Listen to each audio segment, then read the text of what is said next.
So as some of the more perceptive of you have probably realised, I've been playing a lot more Xenoblade Chronicles X recently, but whilst doing so, one thing has been on my mind, and that's what the next game in the Xenoblade Chronicles X series will be like.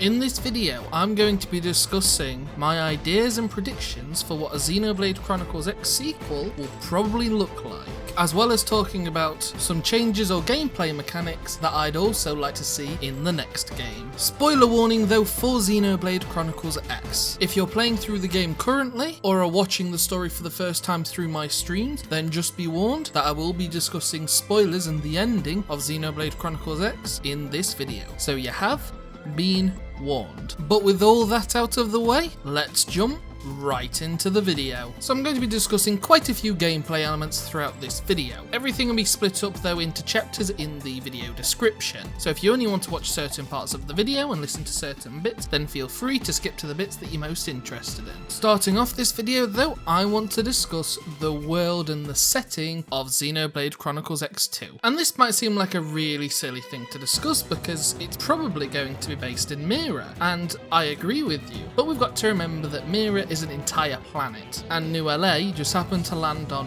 one continent of Mira. And I think we'll be featuring a different colony on a different continent for the sequel of this game. It is actually teased throughout Xenoblade Chronicles X that two of the ships that left Earth also landed on Mira, being a ship that left from Tokyo and a ship that left from somewhere in Europe. This secondary arc would more than likely be your hub for everything that you do in Xenoblade Chronicles X2, like how you did most things in the first game. Another thing that will probably be similar again as well with the world is that it will probably all be split up into the different areas like Primordia, Noctilume and Oblivia in the first game, with different sections and different areas on this one continent. And these areas could also be radically different from the first game, providing all Xenoblade Chronicles X fans with a brand new experience. A couple of areas in particular that I'd like to see is another arc which crash landed elsewhere on the same continent that you play through the game on, as the devs could create a really nice area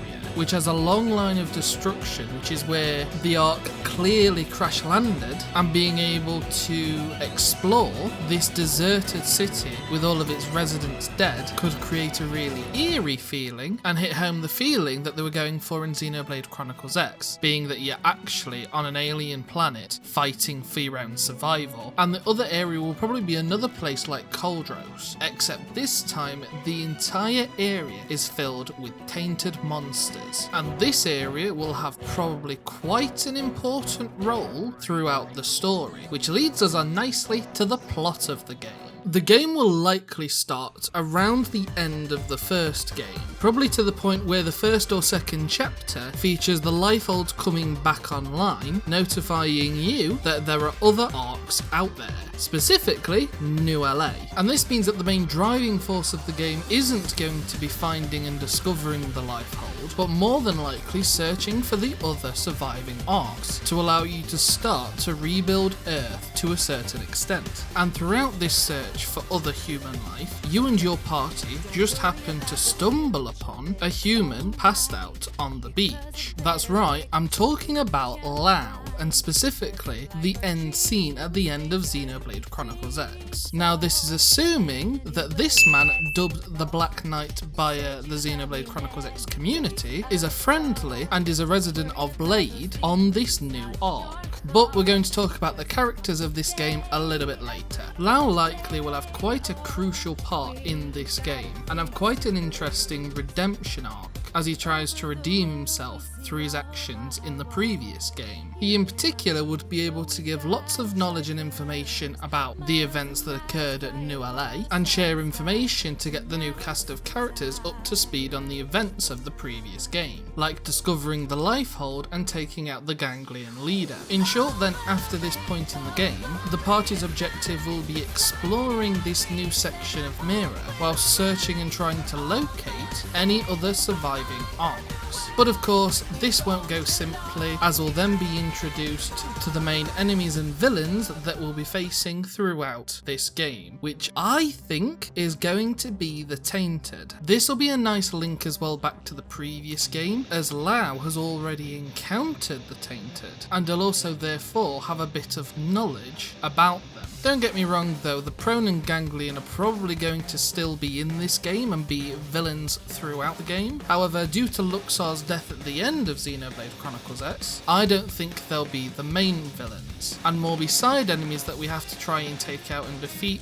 through side missions and other minor parts of the game, and just be a separate obstacle, as the Ganglion attempt to carry out Luxar's last orders, which will have more than been to just simply wipe out humanity. But like I mentioned before, the main problem will probably be the Tainted, which as I mentioned before, probably can occupy an entire section of the map this time around in this game. And part of the story will probably be dedicated to discovering how normal beasts on Mira become tainted, which, spoiler alerts, will probably have some connection or link to the Fog King. Check out my Fog King video for more info if you're interested. But getting back on topic, this is likely going to be the main enemies and villains that we're going to have to go throughout this game, as we attempt to suppress the advances of the Tainted on our new colony, as well as take out whatever is turning the creatures, which will likely also give us some insight onto some of the weirdness that happens on Mira, closing up some of the plot holes from the first game,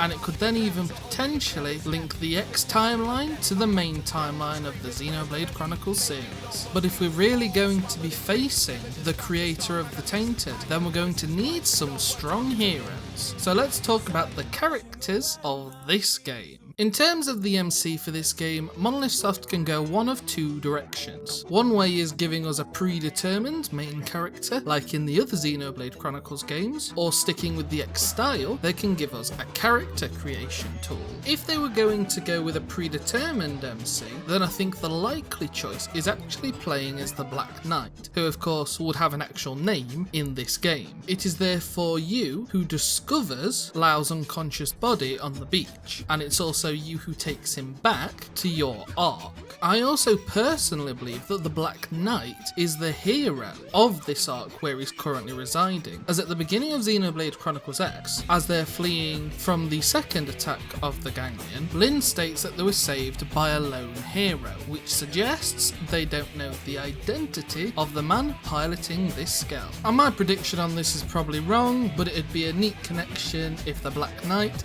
was actually that lone hero.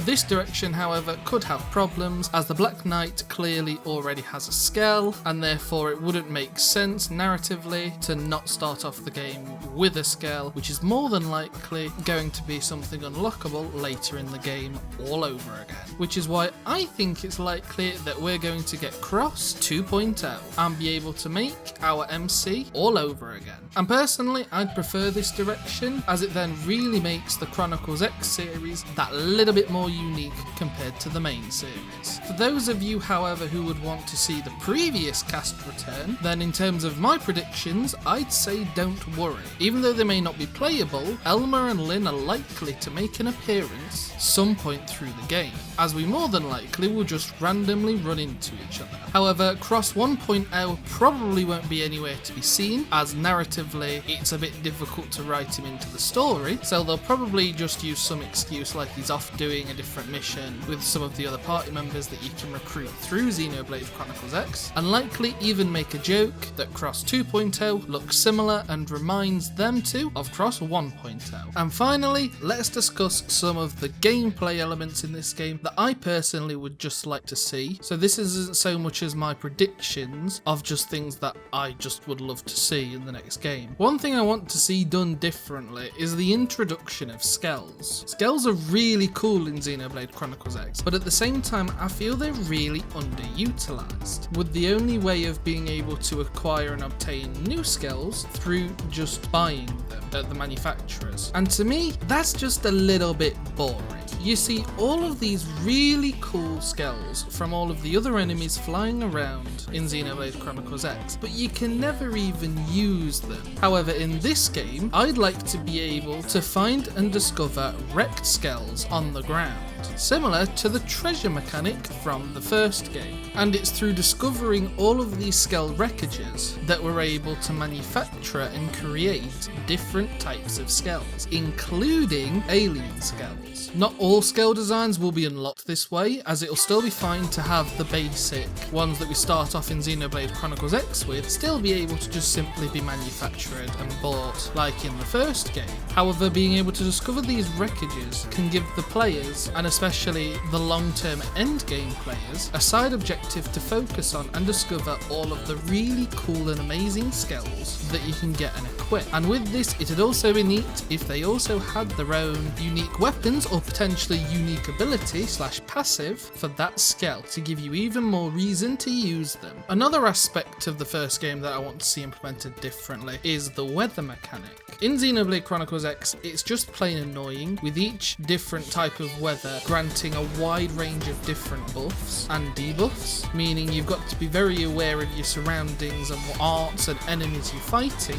which can just be a little bit overwhelming to some players. And I think the weather side of things should be more utilised to limit how the player can actually engage his enemies, such as forcing the player to either play in or out of a skell. This could be done simply by having one area that slowly fills up with poison gas, kind of like how a sandstorm rolls in, but instead it's poison gas, which forces you to be in your skell, which is immune to the poison gas. However, it deals damage to you over time whilst you're on foot. Vice versa, an electrical storm could roll in, which could fry and disturb all of the skell's electronics, preventing you from using skills and having to fight enemies on the ground. This way, instead of increasing the effectiveness of certain strategies and elements, the player is simply limited by what they can and can't do, which I think would vary up the gameplay a little bit. Finally, the last element that I'd love to see in this game is space combat in skills, as well as potentially a little bit of exploration up there as well. This would of course be an endgame area, but it'd fit nicely with the story of trying to find and discover the other arcs that left Earth, searching in space. There should also be a super cool space monster that lives up there, potentially in an asteroid belt, which would be the Endbringer Telethia of this game, basically the strongest super boss in the game. And in the canon and lore of the game, he could be the monster that's the reason that your arc can't retreat back into space, and be the reason that your arc fell onto Mira in the first place. And I think it would prove for a pretty epic final battle of the game. But those are just some of my thoughts and predictions on what a sequel to Xenoblade Chronicles X could be like.